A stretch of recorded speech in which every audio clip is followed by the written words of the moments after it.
राजकुमारी राजकुमार को नीचे फिकवा देती है। गनीमत ये रही कि गंजे के पूर्वाभास के कारण घास फूस बिछाए जाने से राजकुमार को किसी प्रकार की चोट नहीं लगी। राजकुमार की जड़ बुद्धि के कारण गंजे की योजना बुरी तरह असफल हो जाती है। वो फिर से राजकुमार को राजकुमारी से मिलाने के लिए दूसरी योजना बनाता है। योजना अनुसार गंजा राजकुमार को अपने साथ ले पास ही स्थित एक गांव में जाता है। उस गांव के बढ़ई अपने काम के लिए बहुत प्रसिद्ध थे। गंजे ने उन बढ़इयों की कुशलता का फायदा उठाते हुए राजकुमारी द्वारा दिए गए कुछ हीरे मोती उन्हें देकर उनसे काट का एक विशालकाय शिवालय तैयार करवा लिया। उस अद्भुत शिवालय की खासियत ये थी कि उसके हिस्सों को अलग अलग करके कहीं भी ले जाकर शिवालय खड़ा किया जा सकता था। जब शिवालय तैयार हुआ तो रातों रात उसे फूलमदे के नगर में खड़ा कर दिया गया। गंजे की योजना अनुसार राजकुमार उस शिवालय का पुजारी बन जाता है और गंजा खुद पहरेदार बन जाता है। जैसे ही सुबह हुई, नगर के लोगों ने उस अद्भुत शिवालय को देखा तो उन्हें बड़ा आश्चर्य हुआ। पूरे नगर में ये घटना आग की तरह फैल गई कि नगर में रात के समय एक अद्भुत शिवालय आकाश से उतरा है।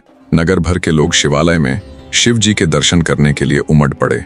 गंजे ने चाल खेलते हुए ये नियम बना दिया कि नगर के लोग एक एक करके ही शिवालय के अंदर जा सकते हैं और एक बहुत ही तेज तरार रथ को सारथी सहित शिवालय के पीछे खड़ा कर दिया। उसने रथवान को समझा दिया कि इशारा पाते ही रथ को हवा कर देना।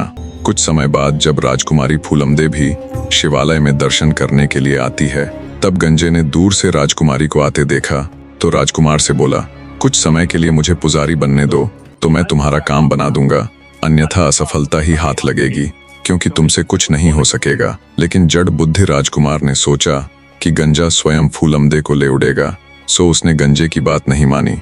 तब गंजे ने योजना अनुसार राजकुमार को समझाया कि जब राजकुमारी फूलमदे की बारी आए और वो परिक्रमा करना शुरू करे तो तुम तुरंत उसे जबरन पकड़कर रथ में डाल लेना और हवा हो जाना। एक बार जब हम राजकुमारी को अपने साथ अपने नगर ले जाने में कामयाब हो गए तो फिर उसके साथ आपकी शादी में अन्य कोई बाधा नहीं आएगी।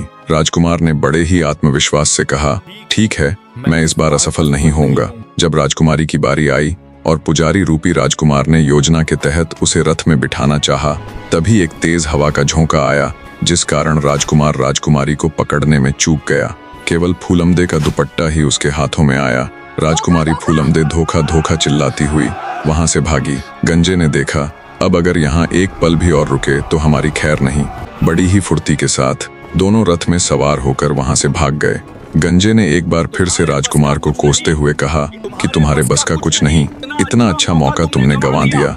गंजा फिर से एक योजना बनाता है